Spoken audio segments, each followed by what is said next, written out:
नमस्कार मेरे भाइयों, क्या हाल चाल है। उम्मीद करता हूं कि आप सभी अच्छे होंगे और आपकी कॉम्पिटिटिव एग्जाम्स की प्रिपरेशन पूरी रफ्तार से चल रही होगी। तो आपके भारी डिमांड पे परसेंटेज का कांसेप्ट नंबर 7 लेकर आ चुका हूं। आपने कांसेप्ट नंबर 6 पढ़ के बहुत सारे क्वेश्चंस की वाट लगा दी, तो नंबर 7 जो कि परसेंटेज का है, इसको भी पढ़कर आप बहुत सारे क्वेश्चंस की टाटा बाय बाय करने वाले हैं। तो आइए जानते हैं कि आखिर कांसेप्ट नंबर 7 परसेंटेज का क्या कहता है। स्केलिंग फैक्टर और मल्टीप्लाइंग फैक्टर। यदि कोई के नंबर है जिसमें x% इंक्रीज किया जाता है, यदि कोई के नंबर है जिसमें x% बढ़ाया जाता है, तो क्या होगा मेरे भाई, k plus x% equal to k into 1 plus x% equal to k into 1 plus x by 100। इसी कॉन्सेप्ट को देखते हुए इस क्वेश्चन नंबर को जरा फटाफट सॉल्व करके दिखाइए।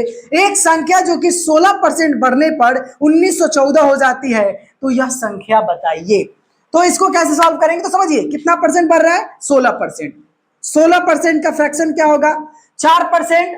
4% 1/25, 16% 4/25 4/25 मेरे भाई। तो ये +4 हो रहा है, यानी इनिशियल वैल्यू क्या है, 25 है, और फाइनल वैल्यू क्या है, 25 4 29 है, 29 है।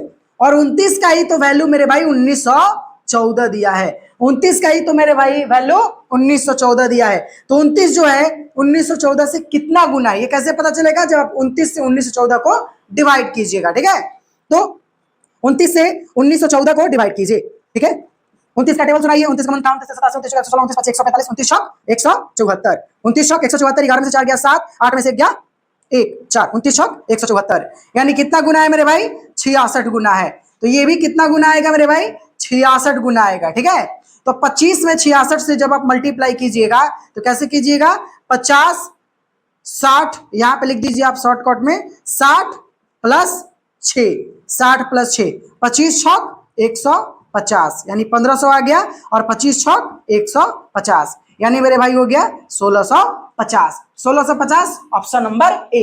अब मैं ये क्वेश्चन दे रहा हूं अपने तरफ से, जरा ध्यान से समझिए और इस आंसर का कमेंट में जरूर लिखिएगा। आप लोग क्वेश्चन को सॉल्व करके कमेंट में नहीं लिख रहे हैं, this is very very wrong. Okay, question क्या है, एक संख्या जो 20% बढ़ने पर, एक संख्या जो 20% बढ़ने पर 1800 हो जाती है।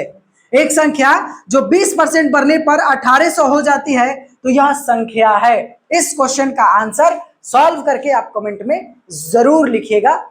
आई होप कि कॉन्सेप्ट नंबर 7 आप सभी को समझ में आया होगा, वो भी अपने अंदाज में, आपके भाई के अंदाज में। ओके, मिलते हैं नेक्स्ट कॉन्सेप्ट को लेकर नेक्स्ट डे। धन्यवाद मेरे दोस्तों।